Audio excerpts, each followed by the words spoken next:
Malachie 1, 6 à 8 nous dit, quand vous m'offrez un animal boiteux ou malade, est-ce bien? Est-ce que c'est bien? Présentez donc cet animal à votre gouverneur. Est-ce qu'il sera content? Est-ce qu'il vous recevra avec bonté? Je vous le demande, moi le Seigneur de l'univers. Quand tu as une offrande, demande-toi, et si j'ai donné cette offrande au gouverneur? Donnons à Dieu le meilleur de nous-mêmes. Signons-nous bien, faisons très bien la génuflexion, comme si Jésus était là devant nous, en chair et en os. C'est ça qu'il nous dit aujourd'hui. Je suis un Dieu en chair et en os. Comportez-vous de cette manière-là. Comme si vous aviez devant vous un Dieu en chair et en os qui vous demande, est-ce que vous avez quelque chose à manger là-bas? Offrons-nous le temps précieux qui nous manque. Il le mérite.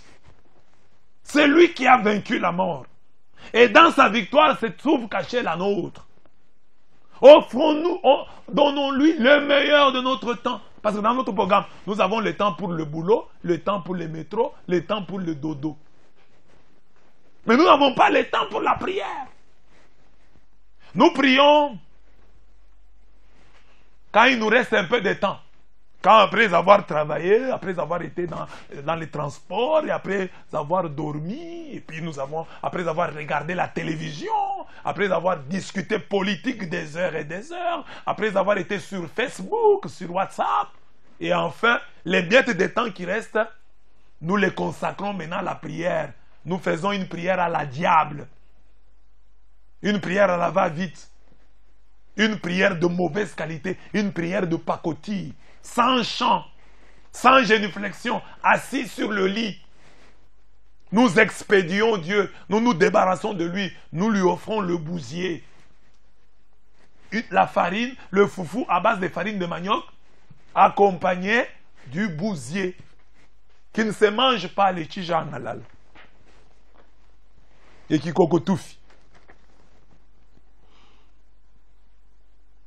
Mais le temps que nous disons ne pas avoir, nous l'offrons à Telenovelas, à Hollywood, à Zimagique. Mais nous n'avons pas le temps pour la prière. Hein? Jésus le ressuscité nous dit, ne me prenez pas pour un fantôme qu'on expédie avec les miettes du temps. Je suis le maître des temps et des circonstances. Je ne suis pas seulement le Dieu des chômeurs. Je suis le Dieu des chômeurs et des travailleurs.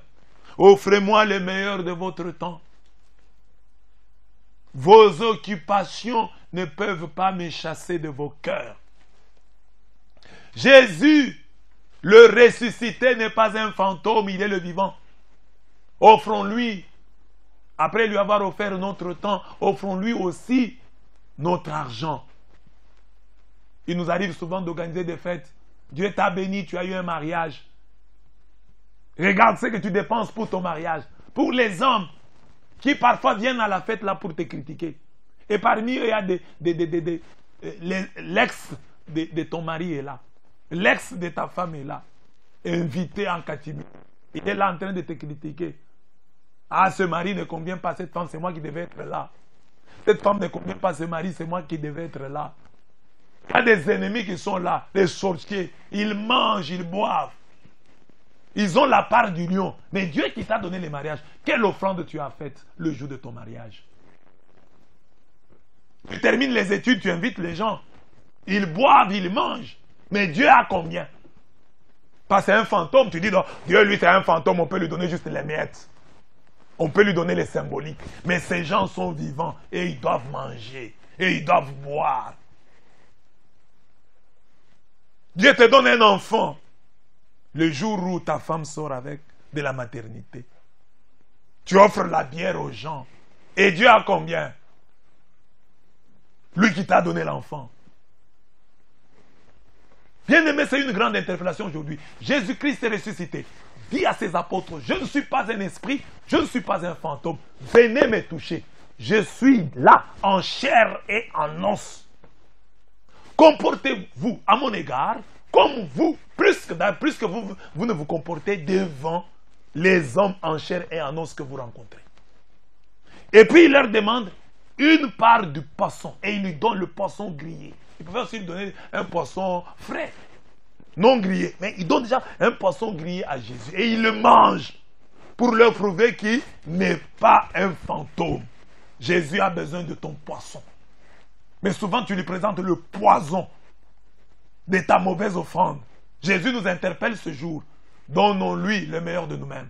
C'est l'interpellation. Si réellement nous croyons à la résurrection du Christ, que cela se voit à travers notre sacrifice. Car Dieu, dans toute offrande que nous donnons, qu'elle soit du temps ou des choses, Dieu ne regarde pas l'offrande, mais Dieu regarde le sacrifice qui se cache dans l'offrande. Quel est le sacrifice qu'il y a dans ta prière? Quel est le sacrifice qu'il y a dans le travail le service que tu rends au Seigneur? Quel est le sacrifice qu'il y a dans l'offrande de l'argent et du temps? C'est l'interpellation d'aujourd'hui. Que Dieu bénisse sa parole dans nos cœurs. Amen.